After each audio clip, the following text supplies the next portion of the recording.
الحمد لله نحمده ونستعينه ونستغفره ونؤمن به ونتوكل عليه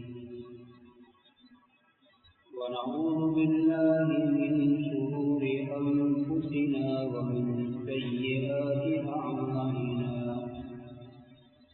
من يهده الله فلا مضل له ومن يضلل فلا هادي له أشهد أن لا إله إلا الله وحده لا شريك له وأشهد أن سيدنا ونبينا وحبيبنا وشفيعنا مولانا محمدا عبده ورسوله صلى الله على سيدنا محمد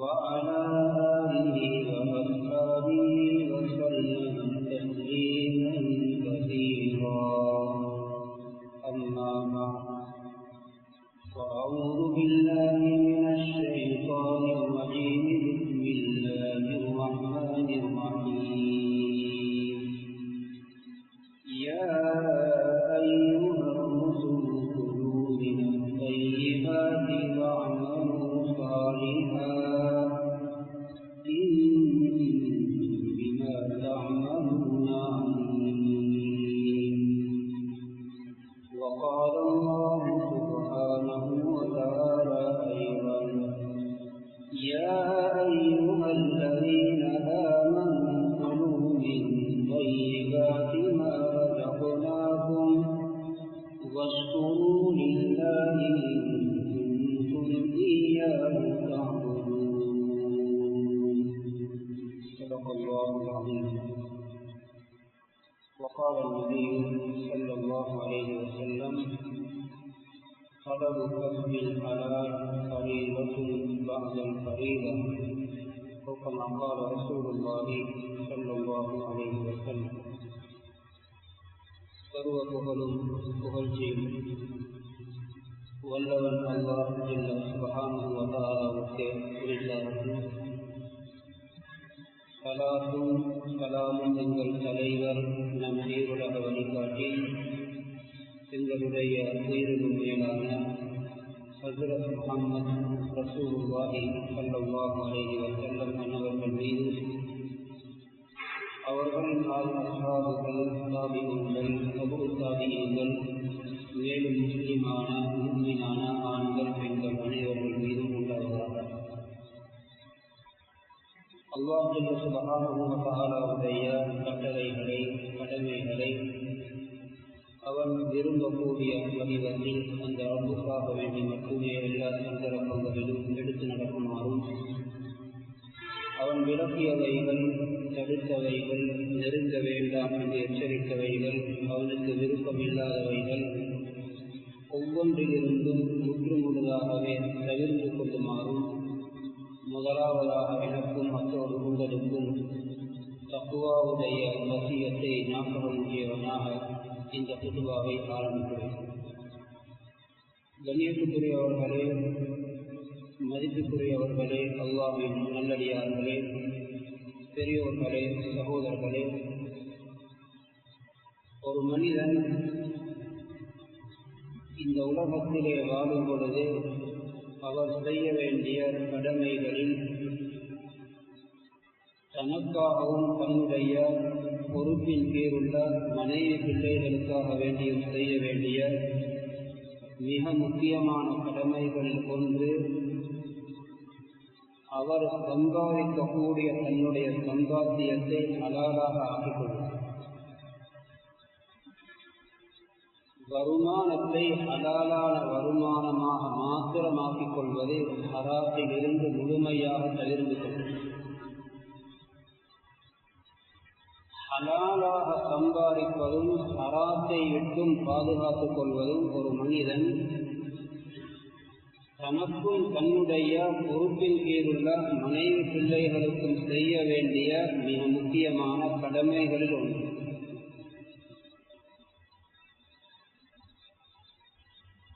குர்ஆனிலும் ஹதீஸிலும் ஹலாலை தேடுமாறு மிகவும் வலியுறுத்தப்பட்டிருக்கிறது.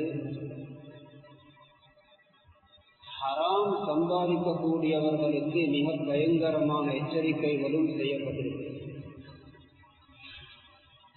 அல்லாஹ் தஆலா ரசூல்மார்களை தனியாக, ஏனைய மனிதர்களை தனியாக அழைத்து சொல்லக்கூடிய மிக முக்கியமான கட்டளைகளில் ஒன்று, ஹலாலை சாப்பிடுங்கள், ஹராத்தில் இருந்து தவிர்த்து கொள்ளுங்கள்.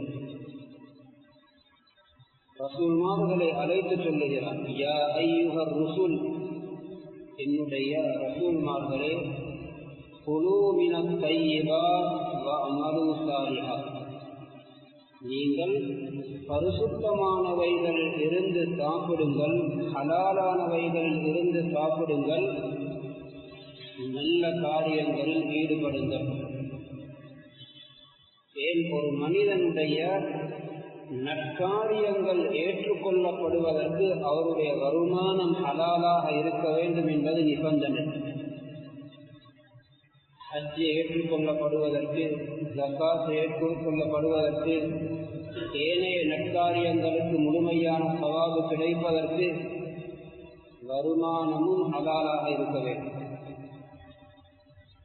மனிதர்களை பார்த்து பொதுவாகவும் அல்லாஹ் சொல்லுகிறான், யா அய்யுஹல்லதீன ஆமனூ குலூ மின் தய்யிபாத்தி மா ரஸக்னாகும், உங்களுக்கு அளித்தவற்றிலிருந்து எது ஹலாலோ அதை மாத்திரம் நீங்கள் பயன்படுத்துங்கள், அதை சாப்பிடுங்கள், அதை சம்பாதியுங்கள். வஷ்குரு லில்லாஹி இன் குன்தும் இய்யாஹு தஅபுதூன், நீங்கள் அவனையே வணங்கக்கூடியவர்களாக இருந்தால் அவனுக்கு நன்றியோடு நடந்து கொள்ளுங்கள். இது குர்ஆனுடைய கட்டளை. ரசூலுல்லாஹி ஸல்லல்லாஹு அலைஹி வஸல்லம் அவர்களும் ஹதீஸிலே இதை வலியுறுத்தி பல இடங்களில் சொல்லி இருக்கிறார். தலபு கஸ்பில் ஹலால் ஃபரீதத்துன் பஅதல் ஃபரீதா, சம்பாதிக்கக்கூடியவர்கள் ஹலாலை சம்பாதிப்பது கடமை. ஃபர்லான தொழுகை எப்படி கடமையோ, ரமலானுடைய மாதத்திலே நோன்பு பிடிப்பது எப்படி கடமையோ, கடமையான 2.5% ஜகாத் எப்படி கடமையோ, கடமையானவர்களுக்கு ஹஜ் எப்படி கடமையோ, இதே போன்று சம்பாதிக்கக்கூடியவர்கள் ஹலாலை சம்பாதிப்பது கடமை. தலபு கஸ்பில் ஹலால் ஃபரீதத்துன் பஅதல் ஃபரீதா, சம்பாதிப்பது கடமையா இல்லையா என்பது அது அவரவரை பொறுத்து. ஒருவரிடத்திலே சம்பாதிக்காமலே வாழுவதற்குரிய சகல ஏற்பாடுகளும் இருக்கிறது, நிறைய வசதி வாய்ப்புகள் இருக்கிறது, பல கோடி கோடி ரூபாய்கள் அடுக்கி வைக்கப்பட்டிருக்கிறது. இவர் சம்பாதிப்பதும் சம்பாதிக்காமல் இருப்பதும் அவரை பொறுத்தது. ஒருவரிடத்திலே கையிலே எதுவுமே கிடையாது, உடலிலே நல்ல சக்தி இருக்கிறது, அவர் சம்பாதிக்காமல் இருந்தால் பிறரிடத்திலே கை நீட்டுவான் என்று இருந்தால் அவன் கை நீட்டுவது ஹராம், சம்பாதிப்பது கடமை. ஆனால் யாராக இருந்தாலும் சம்பாதிக்கக்கூடியவர்கள் ஒவ்வொரு ரூபாவிலும் ஹலாலை பார்க்கிறார். ஹலாலாக மனிதன் எவ்வளவும் தேடும். ஹலாலான வழியிலே எத்தனை வருமான வழிகளை திறந்தாலும் மார்க்கம் அவரை குறை காணாது. மார்க்கத்தில் அது வரவேற்கப்படக்கூடியது. இவ்வளவுதான் சம்பாதிக்க வேண்டும், இதைவிட கூடுதலாக தேடக்கூடாது என்று மார்க்கம் எங்கும் எங்களுக்கு கட்டளை போடவில்லை, வரையறை வைக்கவும். ஒரு மனிதன் ஹலாலான வழியிலே ஹலாலான முறையிலே ஒரு கடை அல்ல 1000 கடை திறக்கும். ஹலாலான வழியிலே ஒரு வருமான வழி அல்ல பல நூற்றுக்கணக்கான வருமான வழிகளை திறக்கட்டும். மார்க்கமிலே எந்த தடையும் போடவில்லை. ஹலாலாக எத்தனை ரூபாய்கள் வந்தாலும் அது பரக்கத், மார்க்கம் அதனை உற்சாகப்படுத்தியது. ஒரு மனிதன் பொய் பேசாமல், ஏமாற்றாமல், யாருக்கும் மோசடி செய்யாமல், அநியாயம் செய்யாமல், கலப்பு வியாபாரங்களிலே ஈடுபடாமல் தடுக்கப்பட்ட பொருள்களை விற்காமல் நீதியாக நேர்மையாக மார்க்கம் சொன்ன வரையறைக்குள் இருந்து ஹலாலாக தேடுகிறாரா, அவர் எத்தனை கோடி கோடி ரூபாய்கள் தேடினாலும் அது அவருக்கு பரக்கத், அவருக்கு நன்மையும் இருக்கு. அப்படி ஹலாலான வழியிலே வரக்கூடியவைகளை மனிதன் விடவும் கூடாது, தேடிக்கொண்டே இருக்க வேண்டும். அவன் மௌத்து வரையிலே தேடினாலும் அவர் பாவி அல்ல, அவர் தீன்தாரியாகத்தான் இருக்கும். இதனால் தான் புகாரி ஷரீஃபிலே வருகிறது, ஹஜ்ரத் அய்யூப் அலைஹிஸ்ஸலாம் அல்லாஹு தஆலா அவர்களுக்கு சில சிரமங்கள் கஷ்டங்களுக்கு பின்னால் நல்ல ஆரோக்கியத்தையும் வழங்கி நல்ல வசதி வாய்ப்புகளையும் வழங்கி அள்ளி கொடுத்திருந்தார். இவர்கள் ஒரு நாள் குளித்துக் கொண்டிருக்கிறார்கள். குளித்துக் கொண்டிருக்கும் பொழுது அவர்களுக்கு முன்னால் வெட்டுக்கிளியுடைய வடிவத்திலே தங்கங்கள் விழுந்து கொண்டிருக்கிறது. உண்மையிலே தங்கங்கள் வெட்டுக்கிளியினுடைய வடிவத்திலே கொத்து கொத்தாக விழுந்து கொண்டிருக்கிறது. அல்லாஹ் ஒருவருக்கு கொடுக்க நாடினால் எப்படியும் கொடுக்கும். அய்யூப் அலைஹிஸ்ஸலாம் என்ன செய்தார்கள்? குளிப்பதை எப்படியே நிறுத்திவிட்டு அந்த தங்கங்களை பிறக்கி தன்னுடைய ஆடையிலே போட்டு சேர்க்க ஆரம்பித்தார்.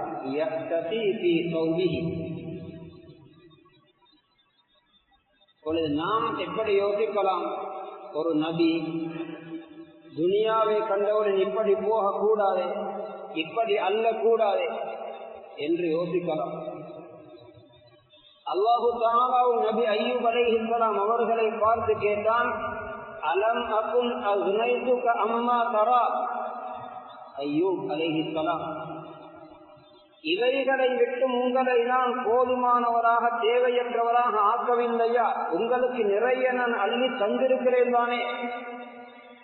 அவர்கள் சொன்ன பதில் மிக முக்கியமானது. அய்யூப் அலைஹிஸ்ஸலாம் சொன்னார்கள், லா கினா அன் பரகதிக, யா அல்லாஹ், உன்னுடைய புறத்திலிருந்து ஹலாலாக வரும் பொழுதே அந்த ஹலாலான பரக்கத்தை விட்டு எங்களுக்கு தேவையற்றவர்களாக இருக்க முடியாது. அந்த பரக்கத்தை எவ்வளவு வந்தாலும் நாம் அதனை எடுத்துக்கொண்டே இருக்கும். ஏன்? நல்லோர்களுடைய சாலிஹூன்களுடைய கையிலே எத்தனை கோடி ரூபாய்கள் பணம் வந்தாலும் அது அவர்களுக்கு மட்டுமல்ல, அது முழு சமூகத்துக்கும். அவர்களுடைய 2.5% ஜகாத் ஒவ்வொரு வருடமும் பல கோடிக்கணக்கு வரும், அது முழு சமூகத்துக்கும்.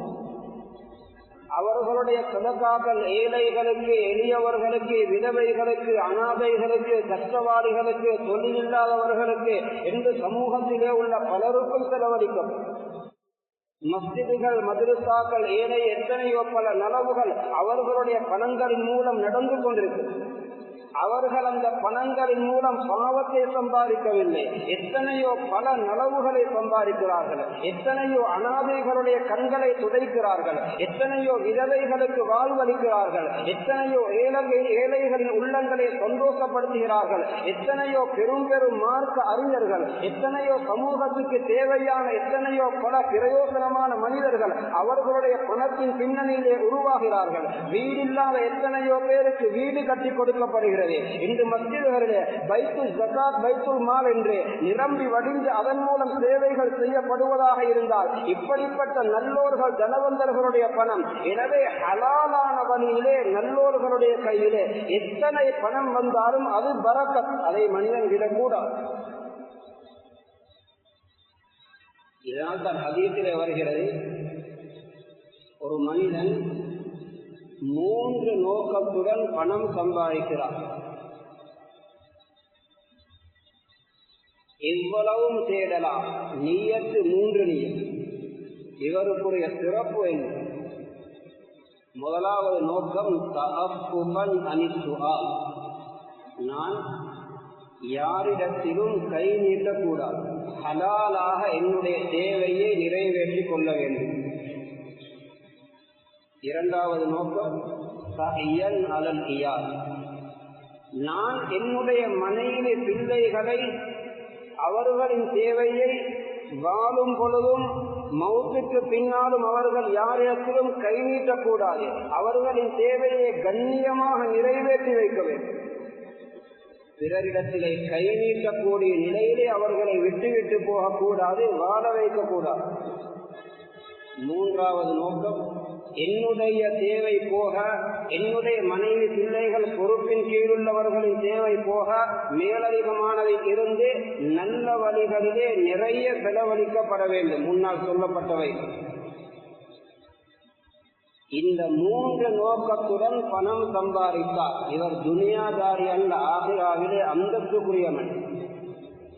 ரசூலுல்லாஹி ஸல்லல்லாஹு அலைஹி வஸல்லம் இவருடைய சிறப்பை சொன்னார்கள். லகியல்லாஹ வவஜுஹு கல் கமர் லைலத்துல் பத்ர். இவர் கியாமத்துடைய நாளிலே அல்லாஹ்வை சந்திப்பார். அவருடைய முகம் 14வது நாள் சந்திரனை போன்று பிரகாசித்த நிலையிலே இவர் செய்த அமல் என்ன? நல்ல நீயத்தோடு, ஹலாலாக நல்ல நீயத்தோடு முறையாக பணம் சம்பாதித்து தனக்கும் சமூகத்துக்கும் பிரயோஜனம் உள்ளவராக ஆகி. ஒரு ஹதீஸிலே வருகிறது, நல்ல திடகாத்திரம் உள்ள உடல் சக்தி வாய்ந்த ஒரு அழகான வாலிபர் தொழிலுக்காக வேண்டி சென்று கொண்டிருக்கிறார். நபி ஸல்லல்லாஹு அலைஹி வஸல்லம் அவர்களுடன் இருந்த சில சஹாபாக்கள் இவரை பார்த்துவிட்டு ரசூலிடத்திலே சொன்னார்கள், யா ரசூலல்லாஹ், இந்த வாலிபர் நல்ல சக்தி வாய்ந்தவர், நல்ல திடகாத்திரமானவர். இவருடைய இந்த சக்திகள் எல்லாம் அல்லாஹ்வுடைய பாதையிலே செலவழிக்கப்பட்டால் சிறப்பாக இருக்குமே. ரசூலுல்லாஹி ஸல்லல்லாஹு அலைஹி வஸல்லம் சொன்னார்கள், அவர் தன்னுடைய தேவையை ஹலாலாக நிறைவேற்றிக் கொள்ள வேண்டும் என்பதற்காக வேண்டி தொழிலுக்கு சென்று கொண்டிருக்கிறாரா? அவரும் அல்லாஹ்வுடைய பாதையிலே இருக்கிறார். அவர் தன்னுடைய பொறுப்பின் கீழ் வயோதிப பெற்றோர்கள் இருக்கிறார்கள். அவர்களுடைய தேவைகளை நிறைவேற்றுவதற்காக வேண்டி சம்பாதிக்க, ஹலாலாக சம்பாதிப்பதற்கு சென்று கொண்டிருக்கிறாரா? அவரும் அல்லாஹ்வுடைய பாதையிலே இருக்கிறார். அல்லது அவருடைய பொறுப்பின் கீழ் சிறிய பிள்ளைகள் இருக்கிறார்கள். அவர்களுடைய தேவையை நிறைவேற்றுவதற்காக வேண்டி அவர் தொழிலுக்கு சென்று கொண்டிருக்கிறாரா? அவரும் அல்லாஹ்வுடைய பாதையிலே இருக்கிறார். யார் பேருக்கும் புகழுக்கும் பெருமைக்கும் பணம் சம்பாதிக்கிறானோ அவன் ஷைத்தானுடைய வழியிலே இருக்கிறான் என்றார். இதனால் தான் இப்னு உமர் ரலியல்லாஹு அன்ஹு அவர்கள் ஒரு தடவை சொன்னார்,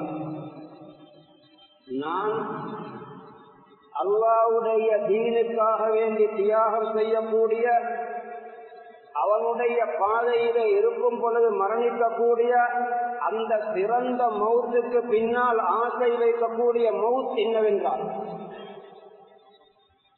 ஒருவர் சுஜூதிலே மரணித்து விட்டார், அந்த மௌத்தை எல்லோரும் சிறப்பான மௌத்தாக பார்ப்போம். உண்மையும் அதுதான். குர்ஆன் ஓதியவராகவே மரணித்து விட்டார், எவ்வளவு பாக்கியமான மையத் என்பது எங்கள் எல்லோருக்கும் தெரியும். ஒருவர் பேமெண்டிலே சில பொருள்களை போட்டு வியாபாரம் செய்து கொண்டிருக்கிறார், ஹலாலாக. அப்படியே சாய்த்து மரணித்து விட்டார். பஜாரிலே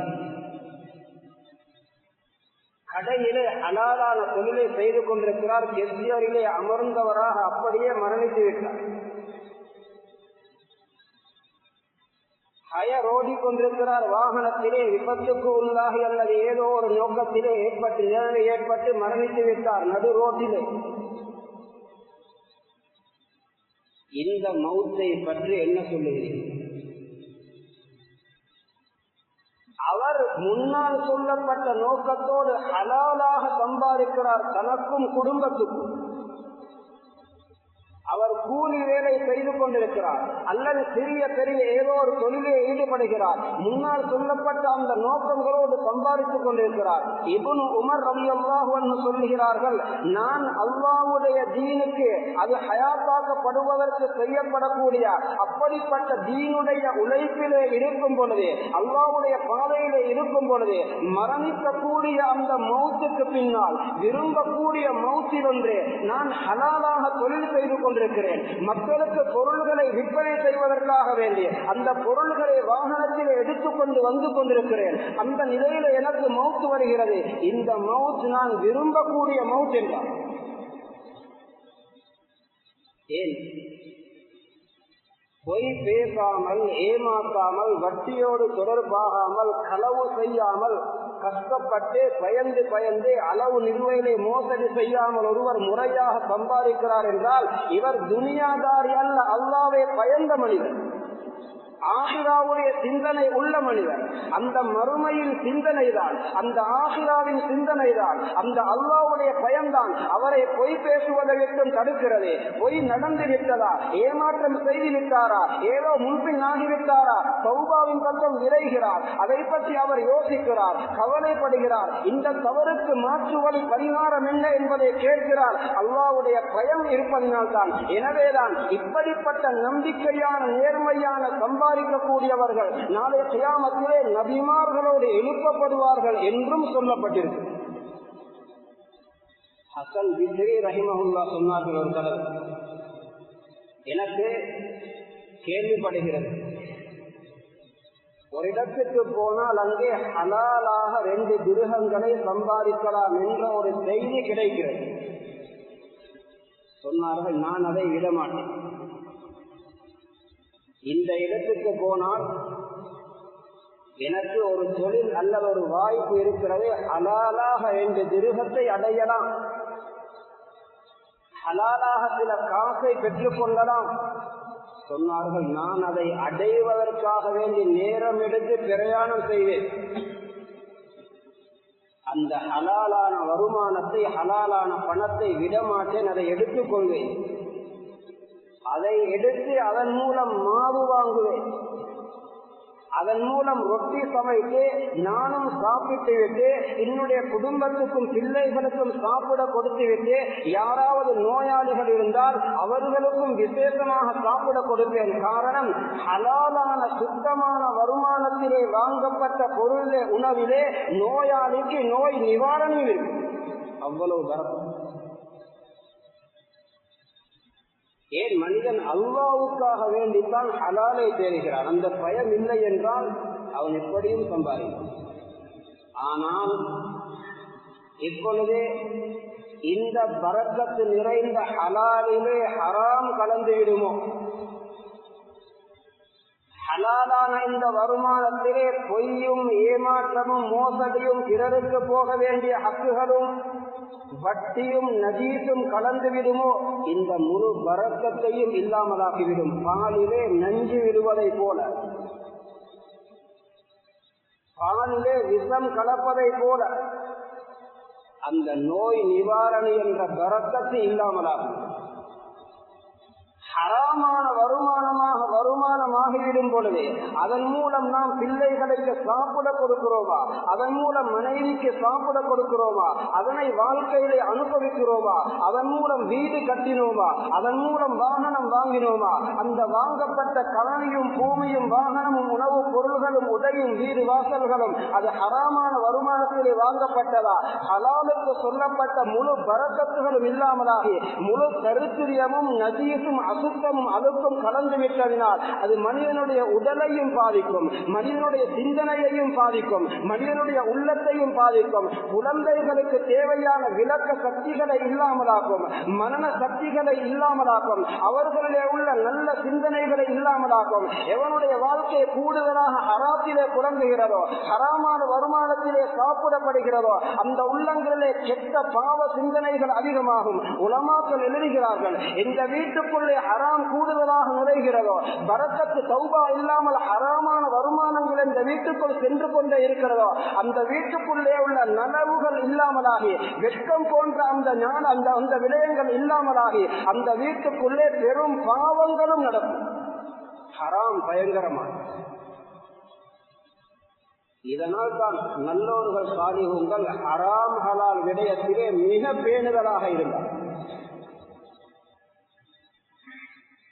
சியரு ஆலாமின் நுபலா என்ற அந்த கிரந்தத்திலே இமாம் ஸஹபி ரஹிமஹுல்லாஹ் எழுதுகிறார்கள், ஒரு ஆச்சரியமான சம்பவம், படிப்பினைக்குரிய நிகழ்வு. ஒருவர் இருந்தார், யூசுப் அவருடைய பெயர். நல்ல ஒரு வாலிபர், மிக பேணுதலாக வாழ்ந்தார். அவர் திருமணம் முடித்தார். முடித்து அவருக்கு ஒரு குழந்தை கிடைத்தது. மனைவியிடத்திலே சொன்னார், இந்த பிள்ளை நல்ல பிரயோசனம் உள்ள சமூகத்துக்கு தேவையான ஒரு குழந்தையாக வர வேண்டும் எதிர்காலத்தில். அதற்கு நானும் நீங்களும் இப்பொழுதிலிருந்தே முயற்சி செய்ய வேண்டும். என்ன முயற்சி? இந்த பிள்ளையின் உடலிலே ஒரு சொட்டும் சந்தேகத்துக்கு இடமானவைகளும் போகக்கூடாது. நான் ஹலாலாகவே சம்பாதிக்க வேண்டும், அப்படியான உணவுகளையே நீங்கள் சாப்பிட வேண்டும், உங்களின் மூலம் இந்த பிள்ளைக்கு கொடுக்கப்படக்கூடிய பால் அந்த அளவு பரிசுத்தமான பாலாகவே இந்த பிள்ளைக்கு அந்த பால் ஊற்றப்பட வேண்டும். 2 பேரும் இதில் மிக கவனமாக இருப்போம். நாளைக்கு இந்த பிள்ளை சமூகத்துக்கு மிக பிரயோசனமான பிள்ளையாக வர வேண்டுமாக இருக்கும்.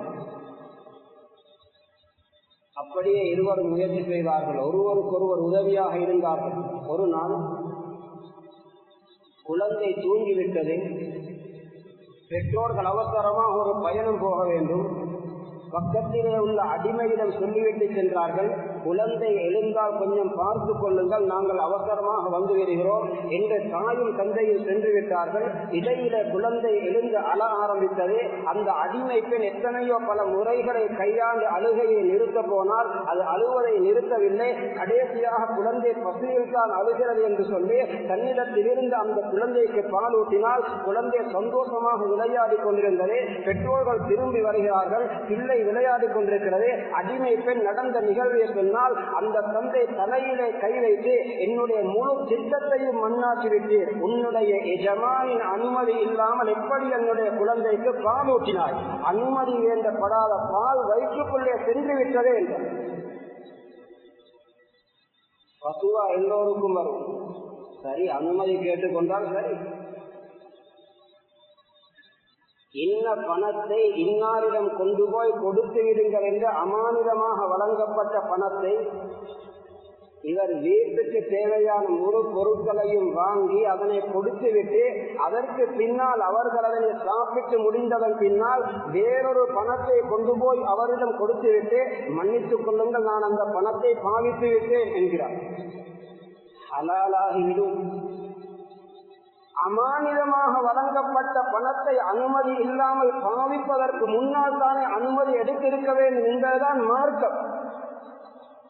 ஆனால் இவர் அப்படி சொல்லிக் கொள்வதை பேணுவதாக நினைப்பார் என்று அப்படிப்பட்ட எஜமானுடைய அனுமதி கேட்கப்படுவதற்கு முன்னால் இன்னாருடைய பொருளை பாவித்துவிட்டு அனுமதி கேட்பதல்ல.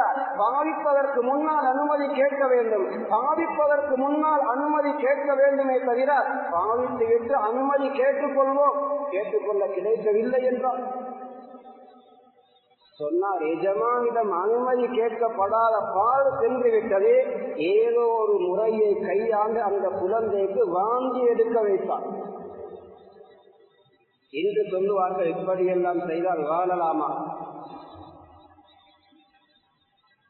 வாங்கி எடுக்க சில அறிஞர்கள் எழுதுகிறார்கள், அந்த குழந்தை பிற்காலத்திலே பெருத்து மிகப்பெரிய ஒரு மார்க்க அறிஞராக ஆகி மக்கா மதீனா போன்ற அறத்திலே உள்ளவர்களுக்கு மார்க்க வழிகாட்டியாக இருந்த, உலகத்துக்கே மிகப்பெரிய மார்க்கத்தை அள்ளி கொடுத்த இமாமுல் ஹரமைன் ஜுவைனி என்ற பிரபலியமான அந்த இமாம் இந்த குழந்தைதான் என்றாலும் அவர்கள் சில சந்தர்ப்பங்களிலே சில மார்க்க விடயங்களை, ஹதீசுகளை, பாடங்களை நடத்தும் பொழுது சில இடங்களிலே சில தடங்கல்கள் வரும். அப்படி வரும் பொழுதெல்லாம் சொல்லுவார்களாம், அந்த பாலுடைய விபரீதம், அந்த பாலுடைய விபரீதம்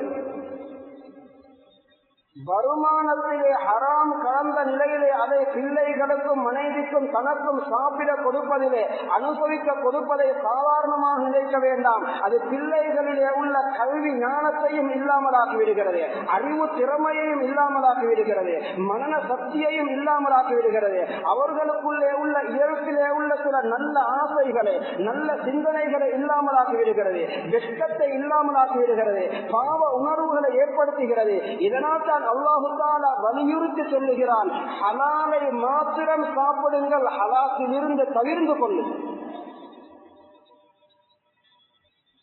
பெரும் பெரும் நல்லோர்கள் உருவாகியது அவர்களுடைய முயற்சியின் மூலம் மாத்திரமல்ல, பெற்றோர்களுடைய வருமானமும் காரணமாக இருந்திருக்கு.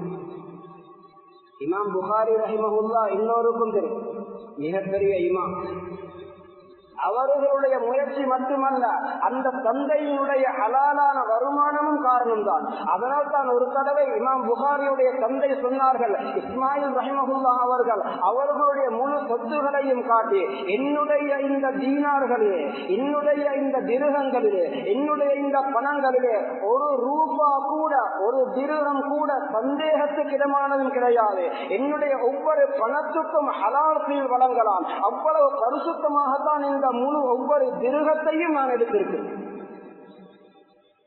அல்லாஹ்வின் நல்லடியார்களே, பெரியோர்களே, சகோதரர்களே, மனிதன் ஹராத்துடைய விடயத்திலே கணக்கில்லாமல் இருப்பதன் மூலம் அவனை அறியாமல் அல்லாஹ்வை விட்டும் தூரமாகிக் கொண்டே இருக்கிறான். இபாதத்துகளை விட்டும் தூரமாகிக் கொண்டிருக்கிறான். துஆ கபூல் செய்யப்படாத மனிதனாக மாறிவிடுகிறான். இந்த அளவுக்கு, உதாரணத்திற்கு, உங்களுடைய வீட்டுக்கு முன்னால் ஒரு மனிதன் வந்து நிற்கிறான், கதவை தட்டுகிறான், திறந்து பார்க்கிறீர்கள், இரவு நேரம், மாலை நேரம், பரிதாபமான தோற்றத்திலே இருக்கிறான். முடிகள் எல்லாம் பரட்டை தலையோடு இருக்கிறான். புழுதி படிந்த நிலையிலே இருக்கிறான். தூரத்திலிருந்து பயணம் செய்து வந்திருக்கிறான். உங்களுடைய கதவை தட்டி கேட்கிறான், பசியாக இருக்கிறது, தாகமாக இருக்கிறது, ஏதாவது தாருங்கள். எங்களில் யாருதான் அவருக்கு கொடுக்காமல் இருக்கும்? அவருடைய அந்த பரிதாப கோலத்தை பார்த்துவிட்டு எங்களில் யாருக்காவது அவர்களுக்கு, அந்த மனிதனுக்கு கொடுக்காமல் இருப்பதற்கு மனசு வருமா? எங்களை விட மிகவும் இரக்கமான ரப்பு. ஆனால் ஒரு மனிதன் ஹராத்திலே பேணுதலை விட்டுவிடும் பொழுது, ஹராம் சம்பாதிக்க ஆரம்பிக்கும் பொழுது அவளுடைய துஆவை கூட கபூல் செய்ய தயாராகுவதில்லை. ஹதீஸிலே அதைத்தான் ஸல்லல்லாஹு அலைஹி வஸல்லம் சொன்னார்கள். ஒரு மனிதன் நீண்ட பிரயாணியாக இருக்கிறான், அஷ்அஸ அக்பர, தலைவிரி கோலத்திலே இருக்கிறான், புழுதி படிந்த நிலையிலே இருக்கிறான். அவன் தன்னுடைய ரப்பை நோக்கி கையேந்துகிறான், யா ரப் யா ரப் என்று அல்லாஹ்வை அழைக்கிறான். ஆனாலும் மத்அமுஹு ஹராம், மஷ்ரபுஹு ஹராம், மல்பசுஹு ஹராம், மஸ்கனுஹு ஹராம். அவனுடைய உடுப்பு ஹராத்தினால் வாங்கப்பட்டது, அவனுடைய வீடு ஹராத்தினால் கட்டப்பட்டது, அவனுடைய சாப்பாடு ஹராமான வருமானத்திலே வாங்கப்படக்கூடியது, அவன் குடிப்பதெல்லாம் ஹராமான வருமானம் கலந்தது. இவனுக்கு எப்படி அல்லாஹ்விடத்திலிருந்து துஆ கபூல் செய்யப்படும்? ஏன் இவன் ரப்பின் மீது நம்பிக்கை இல்லாததினால் தானே அந்த ஹராத்திலே கை வைக்கிறான், வட்டியிலே போய் கை வைக்கிறான், அல்லாஹ் வேண்டாம் என்று சொன்னதையும் செய்து சம்பாதிக்கிறான். ஏன்? அந்த ரப்பின் மீது நம்பிக்கை இல்லாததின் காரணமாக. அல்லாஹ்வை நம்பாத இவனுடைய துஆவை அல்லாஹ் எப்படி கபூல் செய்யும்? ஒரு தடவை ஹஜ்ரத் அலி ரலியல்லாஹு அன்ஹு ஒரு ஒட்டகத்தை எடுத்துக்கொண்டு மஸ்ஜிதுக்கு தொழ வந்தார். பள்ளி வாயிலே ஒருவன் இருந்தான். அவனிடத்திலே சொன்னார்கள், இந்த ஒட்டகத்தை கொஞ்சம் பார்த்து கொள்ளுங்கள், நான் அவசரமாக தொழுதுவிட்டு வருகிறேன். 2 ரக்காத் தொழுதுவிட்டு வரும் பொழுது அவன் ஒட்டகத்திலிருந்து ஆசனத்தை அல்லது கடிவாளத்தை திருடி கொண்டு போய்விட்டான். ஆளை காணவில்லை. பிறகு விசாரித்த பொழுதே அவனை 2 திர்ஹத்துக்கு விற்றிருக்கிறான். விற்று அந்த பணத்தை எடுத்துக்கொண்டு போயிருக்கிறான். அலி ரலியல்லாஹு அன்ஹு சொன்னார்கள், பாவம் அவன். நான் உண்மையிலே அவனுக்கு 2 திர்ஹம் கொடுக்க வேண்டும் என்று இருந்தேன். அவன் அவசரப்பட்டு நம்பிக்கை இல்லாததினால் அவனுக்கு வர இருந்த அந்த 2 திர்ஹத்தை ஹராமான வழியிலே அடைந்து கொண்டான். நான் ஹராமான வழியிலே வாங்கிய வாகனம் அல்லது வாங்கிய காணி பூமி அல்லது கட்டிய வீடு அல்லது ஏதாவது ஒன்றை ஹராமான வழியிலே சம்பாதித்து கையிலே கிடைத்ததா? நான் பொறுமையாக இருந்திருந்தால் அது எனக்கு ஹலாலான வழியிலே வர இருந்ததுதான். நான் அவசரப்பட்டு ஹராமான வழியிலே எடுத்துக்கொண்டதினால் அல்லாஹ்விடத்திலே பாதியாக ஆகிய அந்த பரக்கத்தை இழந்துவிட்டேன். என எனவே அல்லாஹ் சுப்ஹானஹு வ தஆலா இந்த உலகத்திலே வாழும் பொழுது இவைகள் எல்லாம் கடமையோ அந்த கடமைகளை முறையாக செய்த நல்லோர்களாக எங்கள் எல்லோரையும் மாற்றி வைப்பானாக. யா அல்லாஹ் எங்களுடைய பாவங்களை மன்னிப்பாயாக, பெற்றோர்களின் பாவங்களை மன்னிப்பாயாக, மனைவி பிள்ளைகளின் பாவங்களை மன்னிப்பாயாக, உன்னை பயந்து வாழக்கூடிய உண்மையான முத்தகீன்களாக ஆக்குவாயாக. எங்கள் எல்லோருடைய இறுதி முடிவுகளை மிக பரிசுத்தமாக ஆக்குவாயாக. ஹராம் கலந்து விடாமல் எங்கள் எல்லோருடைய வருமானத்தையும் பாதுகாப்பாயாக. ஹலாலான தொழிலையே செய்யக்கூடிய பாக்கியத்தை நசீபாக்குவாயாக. வஆகிரு தஅவானா அனில் ஹம்துலில்லாஹி